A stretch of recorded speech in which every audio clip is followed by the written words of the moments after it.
I always think twice before jumping into a sermon with a story about a famous person or an obscure book or a film that I enjoy but no one else seems to have heard of. The risk of using such stories is that while I am trying to make a connection between those stories and a possibly even more obscure theological idea, is that rather than encouraging you all to listen, the result can be the exact opposite.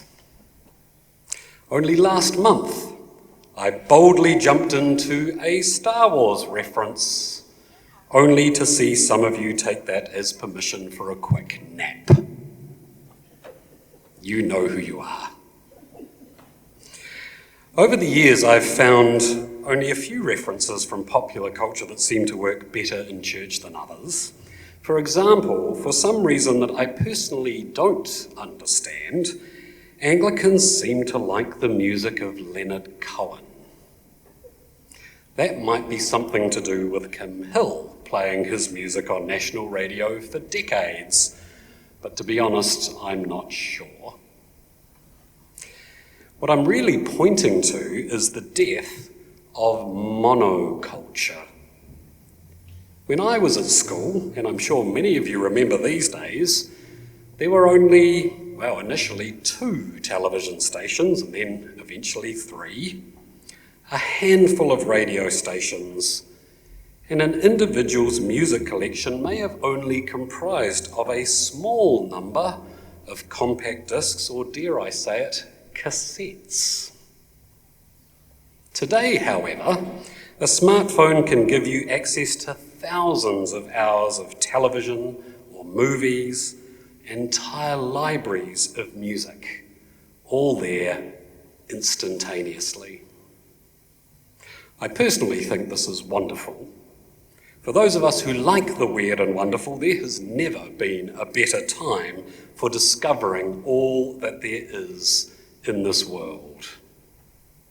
But I do miss the ability to have conversations with a large group of people about that one television program that screened last night. The days of Sunday Montana theatre are gone. Go the Waz. All of that is preamble because I do want to talk to you about the music of someone that you possibly don't know of. It's a musical artist I'm aware of, but I'll be honest, up until a few weeks ago, is not someone that I followed particularly closely. I recently watched an interview with the Australian-born artist Nick Cave, who gave us our sentence for the day this morning. Nick is a musician, a novelist, a screenwriter. And according to the internet, at this point in time, we might even call him an Anglican. But at one point in time, he was the frontman for a band that was regarded as being the most dangerous band in the world, largely because of the chaotic performances they gave. The first song of Nick Cave that I strongly connected with is titled Into My Arms. And mostly I connected with it because of the opening line of that song, which says, I don't believe in an interventionist God. It's a line that keeps coming back to me and is one that I constantly wrestle with theologically. That line just sparks lots of thoughts, such as, do I believe in an interventionist God? My answers are complicated. Certainly I used to. Part of me would definitely still like to. Tradition affirms that God is not uninvolved in human history, but that raises difficult questions. Questions such as, why is there so much that is yet to be put right in this world? Then I find myself asking other questions. What does interventionist mean or imply or even look like? And then I wonder, perhaps my desire for a divine intervention is an immature one. Maybe it represents an abdication of human responsibility, because we have responsibility for the state of our world. And yet, I believe that God is love. Love is not passive or aloof. Love is relational. Therefore, God must be relational. I could go on like this for days and days and days, getting more and more convoluted, all because of that opening line. I don't believe in an interventionist God.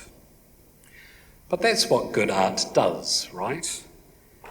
It tries to challenge us, to make us think, and for us to delve more deeply into what it is to be human.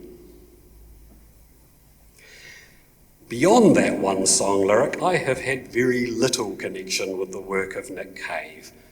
Part of the reason for that was that when I was younger, I perceived his work as having a nihilistic edge that I chose to avoid. Which is not to say that I avoided nihilism altogether when I was younger, just the opposite is true, but for whatever reason, Nick Cave just felt like that one step too far. But we all get older and wiser. The simple truth is we are not who we were, and we are not who we might yet become. Which is my way of saying that the Nick Cave I discovered only a few weeks ago is not the person I thought he was at all. Since the tragic loss of one of his children, Nick Cave has been writing a series of online responses to questions from his fan base.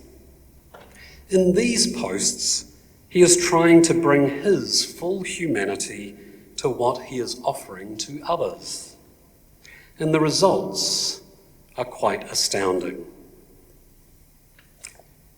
In response to a fan who wrote that they were feeling like they were losing their faith in the world and in humanity, Nick Cave wrote the following. This is quite an extended quote. He said, "You are right to be worried about your growing feelings of cynicism.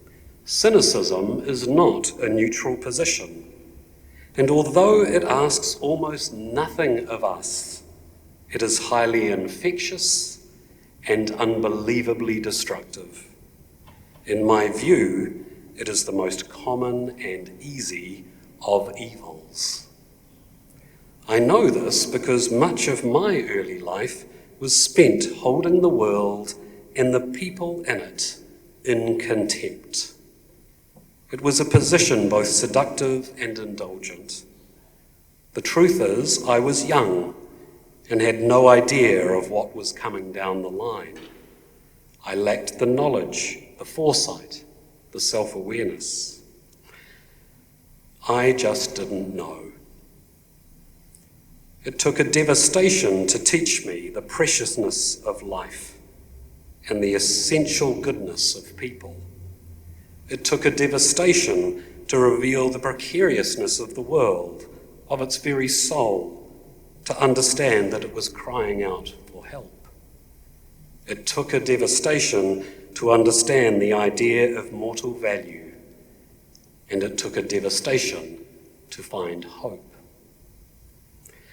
Unlike cynicism, hopefulness is hard-earned, makes demands upon us, and can often feel like the most indefensible and lonely place on earth.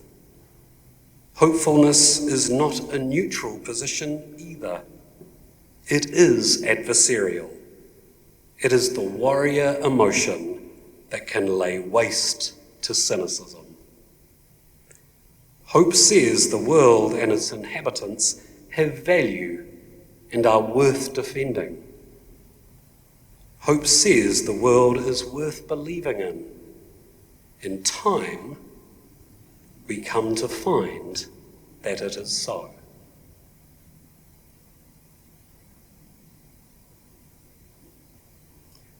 I sent this to a clergy friend of mine who responded very quickly with the comment, "Crumbs, that's better than any sermon I'm ever going to give."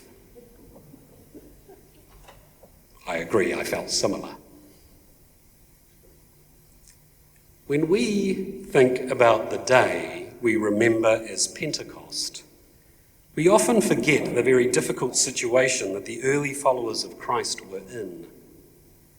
Despite the resurrection stories of the gospel, these followers of Christ had been through a deeply traumatic experience with the execution of Jesus. This community was also wrestling with thoughts about an interventionist God. Certainly, they were beginning to believe that God had intervened in history through the person of Jesus.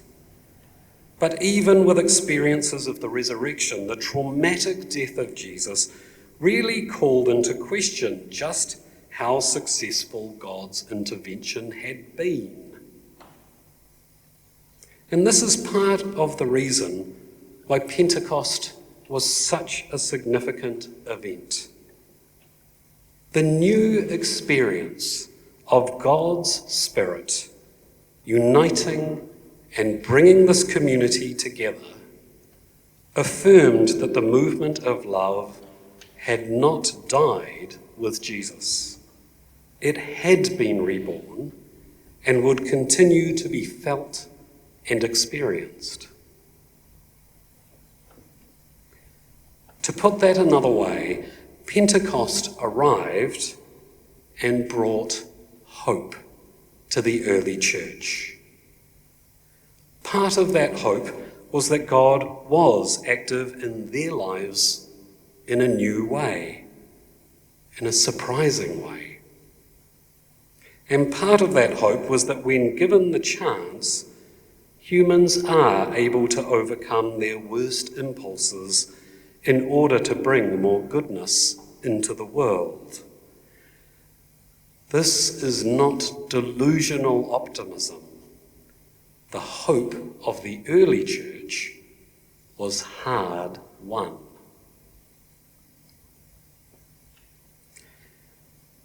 Today, there are many reasons to give in to our cynicism. It is easy to feel powerless when we consider the violence of this world. It is depressing that so many governments prioritize wealth over the well-being of vulnerable people. It is hard to feel that I'm making any sort of difference to our environment when I choose to walk somewhere, or put things in the recycling, or add to the compost. And it is actually quite reasonable that our hearts should ache when we hear of discrimination against people because of race, gender identity, or any point of difference. I can admit to waking up some days without the conviction that tomorrow might be better than today.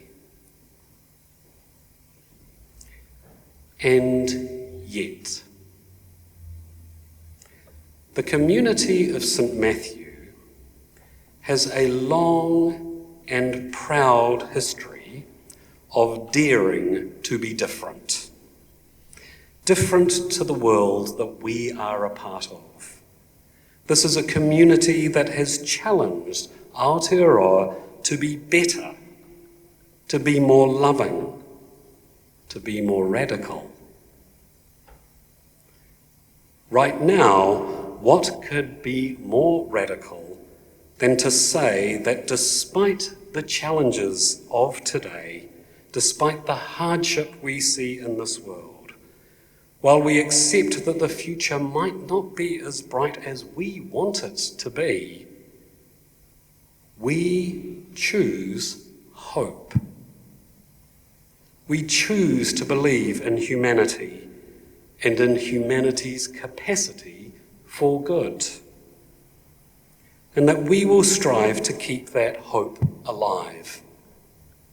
Because being a hopeful people is hard, but that is what the world needs.